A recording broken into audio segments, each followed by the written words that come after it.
Okay, अभी हम पढ़ेंगे रिफ्लेक्शन ऑफ साउंड वेव।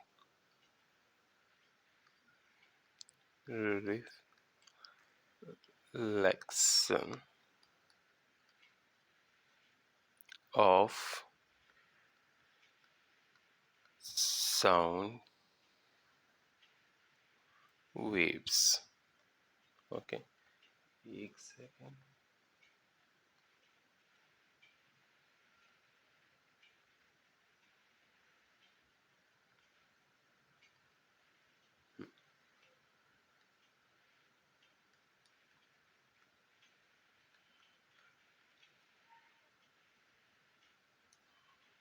ठीक, तो क्या होती है, देखो एक सरफेस है यहाँ पे, है ना, और यहाँ सोर्स है साउंड वेव का एस। ठीक है, तो साउंड वेव यहाँ से निकलेगी। क्लियर? इस तरह से साउंड वेव निकली और इस सरफेस से टकराई, और टकराने के बाद क्या होगी, वापस इसी मीडियम में रिटर्न आ जाएगी, है ना, जिस मीडियम में ये ट्रैवल कर रही थी। ओके, एक दूसरा ड्राइंग से भी समझ सकते हैं। लेट्स से ये सरफेस है, यहाँ से ये सोर्स है, पॉइंट सोर्स है, यहाँ से साउंड वेव आई, टकराई सरफेस के ऊपर और रिटर्न हो गई इसी मीडियम में। ओके, ये जो प्रोसेस है ना, इसी को क्या कहते हैं, रिफ्लेक्शन। सोर्स साउंड वेव का कहाँ है, एयर में है ना, और टकराने के बाद जो साउंड वेव रिटर्न जाती है वो भी कहाँ जाती है, एयर में, मतलब कि सेम मीडियम में। ओके, तो इस प्रोसेस को क्या बोलते हैं, reflection of sound wave. Okay, तो क्या हो गया reflection of sound waves, the return of a sound wave on striking a surface back in the same medium, है ना। तो मैं इसको लिख भी देता हूँ, एक सेकेंड, थोड़ा सा ऊपर लेनी पड़ेगी। हाँ,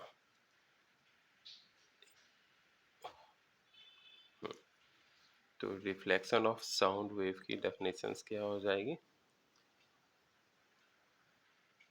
the return of a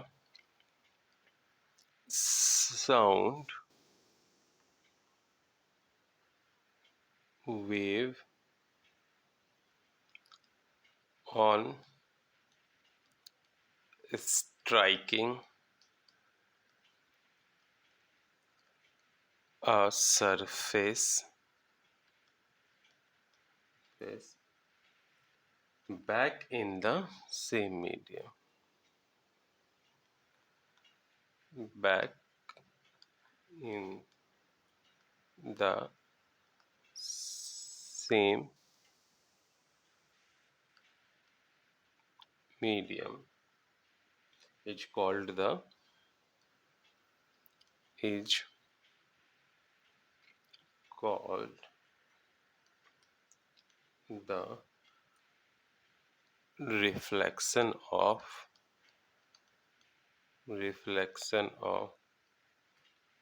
sound wave।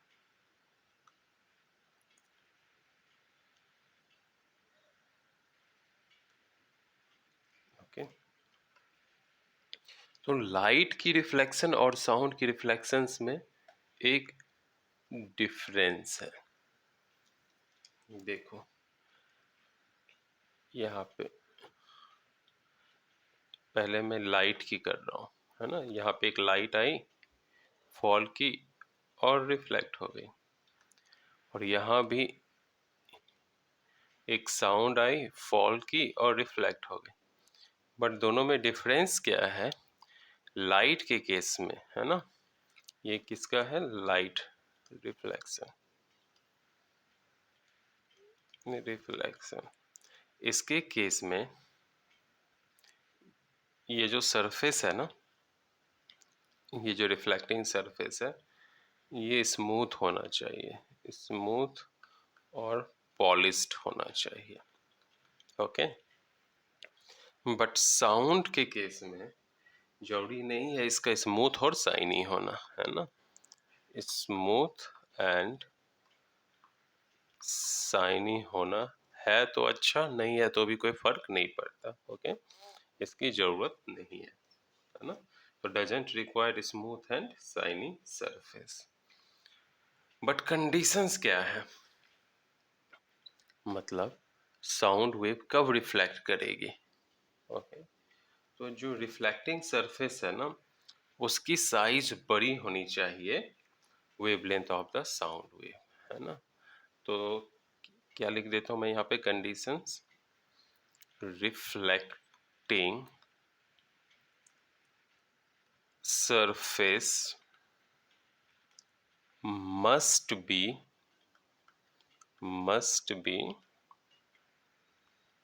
bigger than must be bigger than the wavelength of sound wavelength of sound wave, तभी साउंड वेव की रिफ्लेक्शन पॉसिबल है, अदरवाइज नहीं। अब देखो एप्लीकेशन, जो रिफ्लेक्शन है साउंड वेव का उसका एप्लीकेशन कहाँ है, यूज कहाँ है ना। तो साउंड वेव की जो रिफ्लेक्शंस है उसका यूज हम करते हैं मेगाफोन में। ओके, कहाँ करते हैं, मेगाफोन में, साउंड बोर्ड में,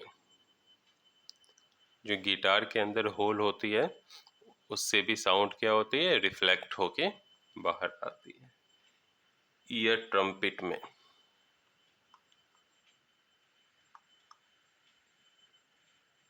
ईयर ट्रम्पिट, TRUMPET।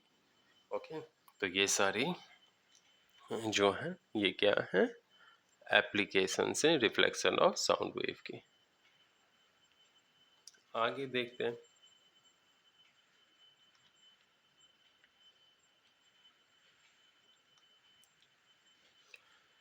तो laws of reflection, laws of reflection क्या है साउंड की। देखो यहाँ एक सरफेस है, यहाँ पे साउंड वेव फॉल की और यहाँ रिटर्न की। ओके, तो हम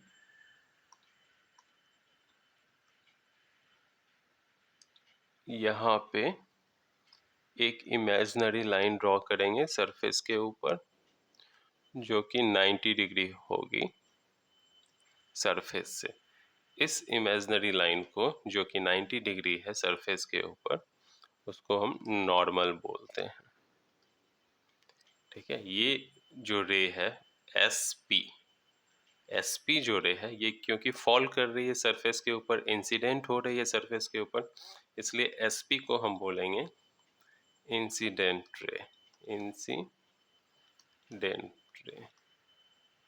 और इसको PS प्राइम को क्या बोलेंगे, रिफ्लेक्टेड रे, क्योंकि ये रिफ्लेक्ट हो रही है, रिफ्लेक्टेड रे।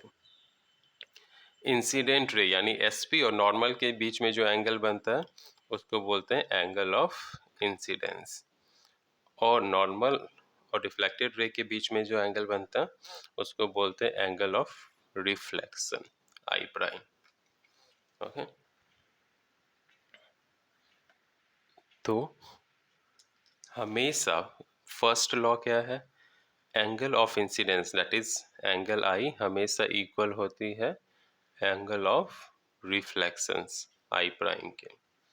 दूसरा लॉ क्या है, जो इंसिडेंट रे है ना यानी SP, और रिफ्लेक्टेड रे है यानी PS prime, and normal, normal को हम PP प्राइम बोल देते हैं, और ये जो नॉर्मल है P प्राइम, तीनों एक ही प्लेन में होते हैं, लाइज इन सेम प्लेन, इसलिए इसको हम क्या बोलते हैं, को planar.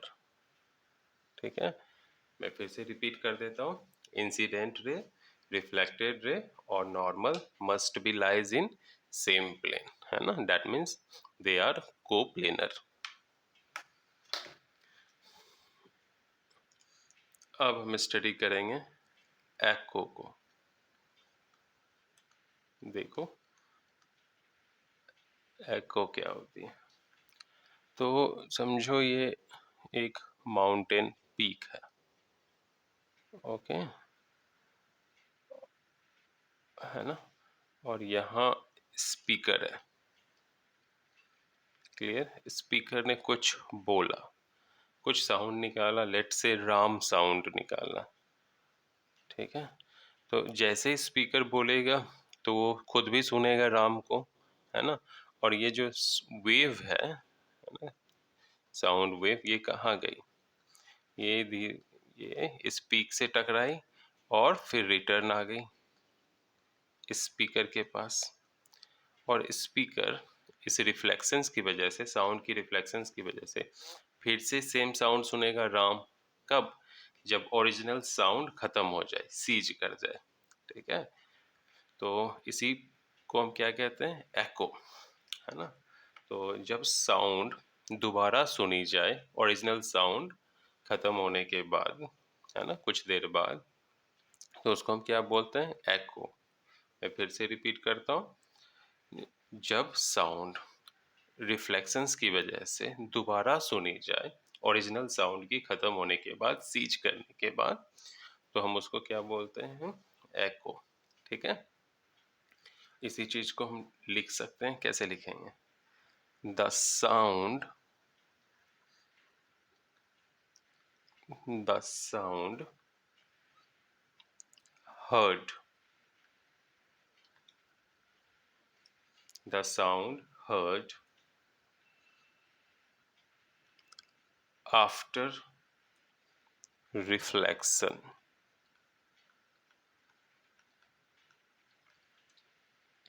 the sound heard,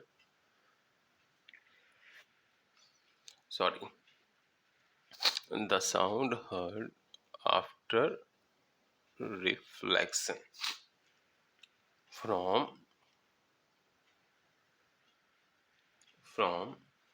a distant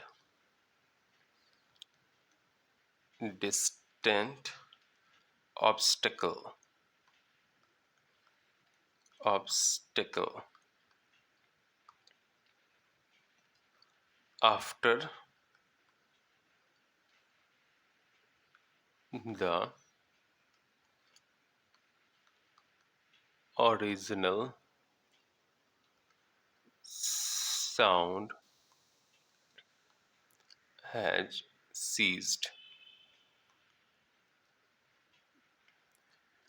क्या कॉमा भी डाल दो, is called an echo। यहाँ पे ये माउंटेन पीक क्या है, ऑब्स्टेकल है। ओके, कौन सी साउंड आ रही है, राम, है ना। तो राम को जब हम दोबारा सुनेंगे तो उसको हम क्या बोलेंगे, एको बोलेंगे। करेक्ट, एको हमें हमेशा तो सुनाई नहीं देती, है ना, तो इसलिए क्या है, कुछ कंडीशंस हैं, उस कंडीशंस की वजह से ही हमें एको सुनाई देगी। कंडीशंस टू हियर द एको, देखते हैं क्या कंडीशन है। पहला, जो मिनिमम डिस्टेंस होगी सोर्स और ऑब्स्टेकल का, वो 17 मीटर होनी चाहिए, है ना।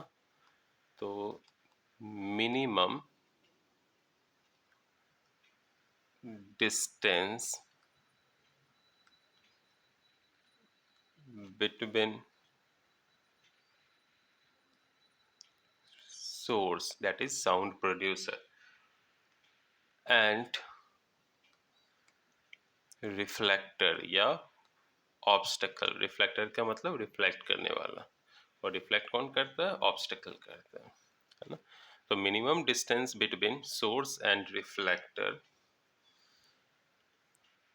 मस्ट बी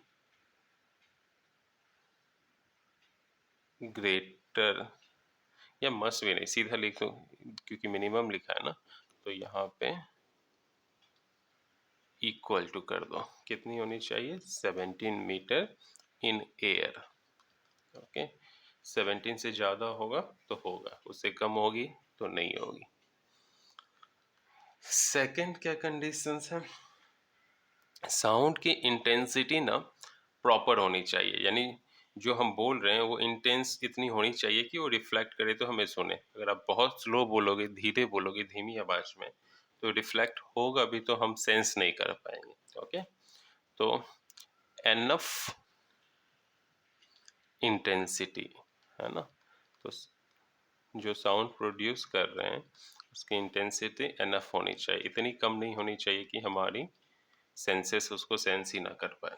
ओके, तीसरा जो साइज है रिफ्लेक्टर का, साइज ऑफ रिफ्लेक्टर यानी ऑब्स्टेकल, वो बड़ी होनी चाहिए size of wavelength of the sound. और वेवलेंथ ऑफ द साउंड को किससे डिनोट करते हैं? लैम्डा से। फिर से रिपीट करता हूँ, जो रिफ्लेक्टर की साइज है वो बड़ी होनी चाहिए वेवलेंथ ऑफ साउंड से, और वेवलेंथ ऑफ साउंड को किससे रिप्रेजेंट करते हैं? लैम्डा से। देखो, हमारी जो ईयर है ना, उसमें साउंड की सेंसेशन 0.1 सेकेंड तक रहती है। ठीक है, मैं लिख देता हूँ इस पॉइंट को। ओके, 0.1 सेकेंड, ये क्या है? ये है sensation of a sound persists in our ears for about 0.1 second. तो 0.1 सेकेंड तक साउंड हमारे ईयर में परसिस्ट करता है। ओके,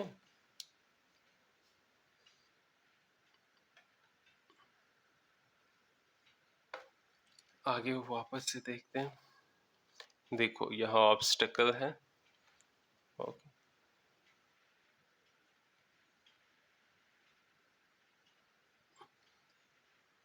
और यहाँ स्पीकर है। ओके, स्पीकर ने साउंड प्रोड्यूस की और साउंड वेव जाके टकराई माउंटेन से। तो दोनों के बीच जो डिस्टेंस है वो हम कंसीडर करेंगे डी, स्मॉल डी। ओके, और जो साउंड की स्पीड एयर में है वो कितनी है? वी। वी क्या है? Speed of sound in air. Okay, ये भी हम कंसीडर कर रहे हैं। क्या है ये? Speed of sound in air, है ना। और डी क्या है? Distance between source and reflector या ऑब्स्टिकल। करेक्ट। ओके, तो टाइम क्या हो जाएगा हमें पता है। ठीक है, देखो एको में क्या होता है, साउंड यहाँ से एक बार जाएगी यहाँ को, फिर रिटर्न आएगी। तो टोटल डिस्टेंस कितनी ट्रेवल की साउंड? 2D, एक बार जाने में और एक बार आने में, है ना। तो टोटल डिस्टेंस कितनी हो गई? 2D। ओके, और डिस्टेंस अपॉन वेलोसिटी क्या होता है? टाइम। तो टाइम कितना लगेगा एको सुनने में? तो 2D upon speed of sound, है ना। मैं फिर से बोल दूं, time taken to hear echo equal to 2 time distance between observer and obstacle upon velocity of the sound, speed of the sound. देखो अब हम स्टडी करेंगे रिवर्बरेशंस।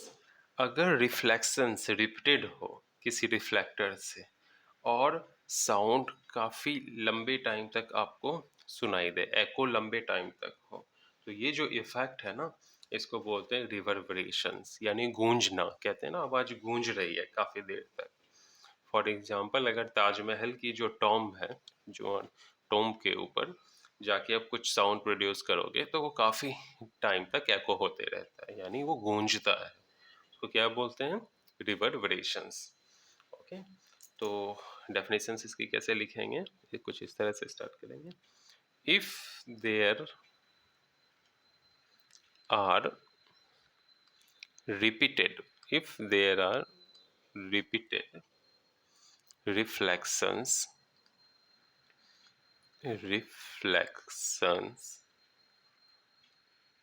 at the reflecting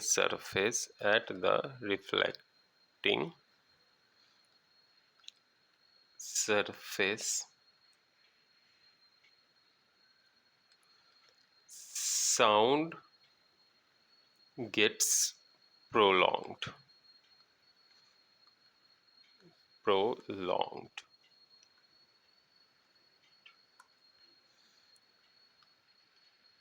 This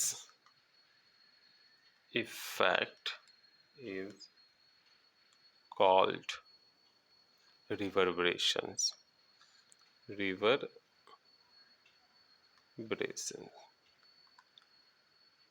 okay, तो एग्जाम्पल हम यहाँ कहाँ ये देख पाएंगे या सुन पाएंगे, एक्सपीरियंस कर पाएंगे? ताज महल की जो टूम्ब है वहाँ। ओके, गुम्बद। Uses of एकोस। नेक्स्ट टॉपिक क्या है? यूजेस ऑफ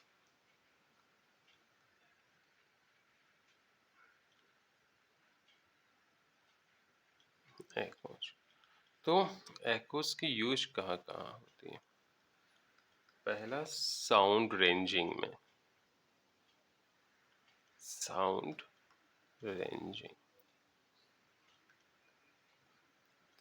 रेंजिंग क्या होता है?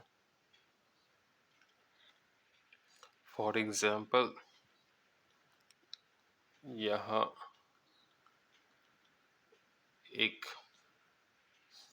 आदमी नहीं बनाते, एक सोर्स, सिंपली ये बनाते हैं। सोर्स है और ये सोर्स क्या एमिट कर रही है?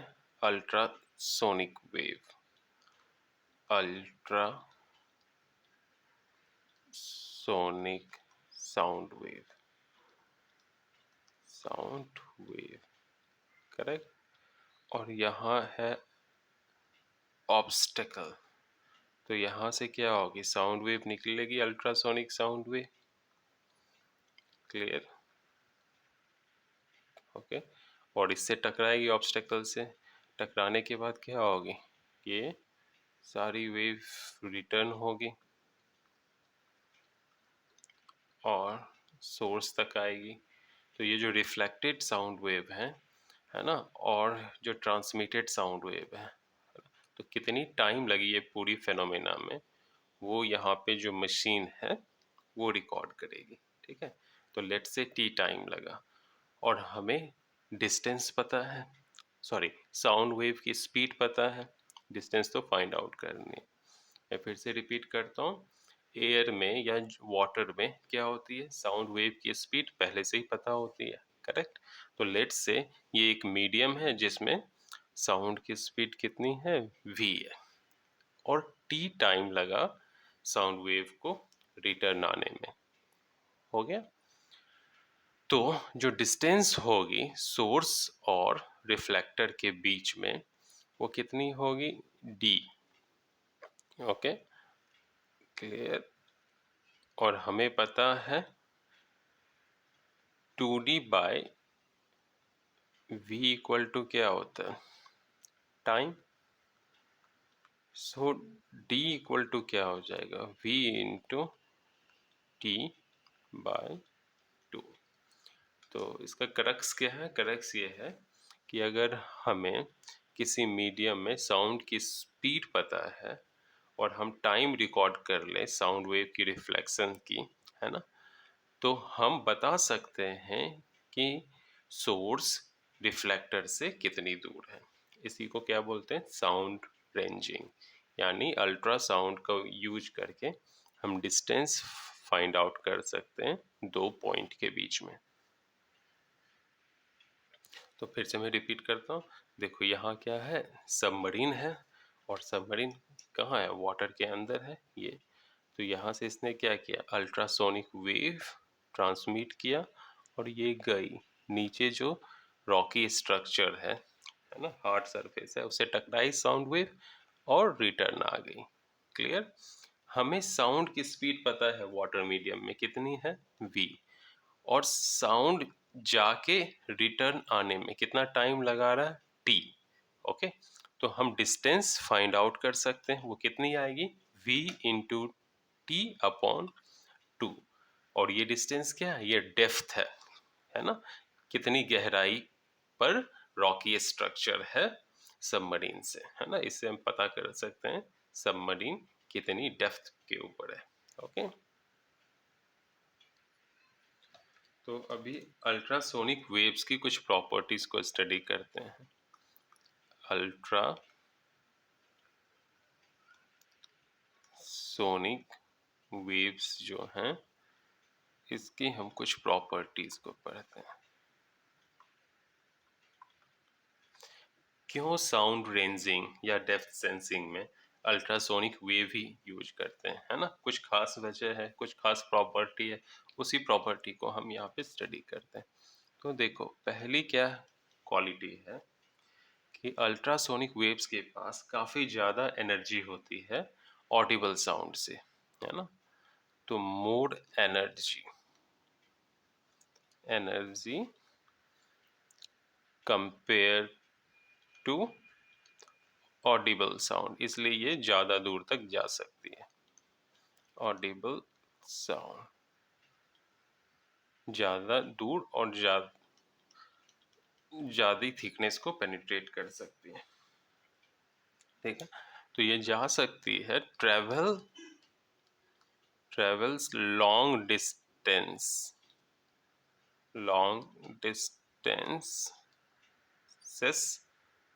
Without any deviation. डेविएशन का मतलब अपनी डायरेक्शंस को चेंज किए बगैर ये बहुत दूर जा सकती है ना।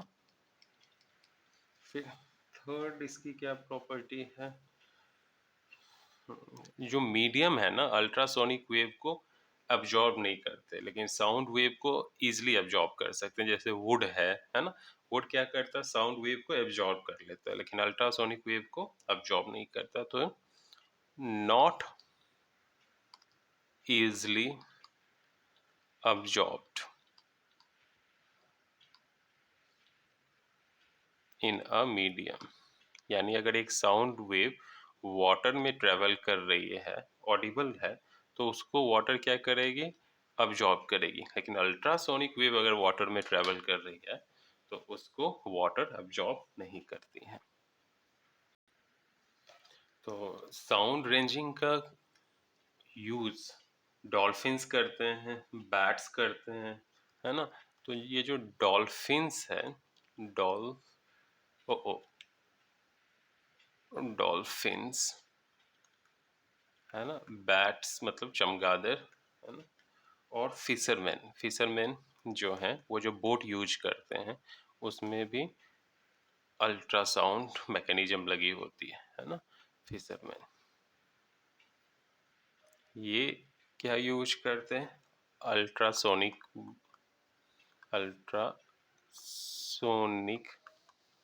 साउंड वेव, है ना। इनकी फ्रीक्वेंसी नियरली कितनी होती है? 100 किलो हर्ट्ज के आसपास, ठीक है। ये एको का यूज करके ट्रेवल करते हैं।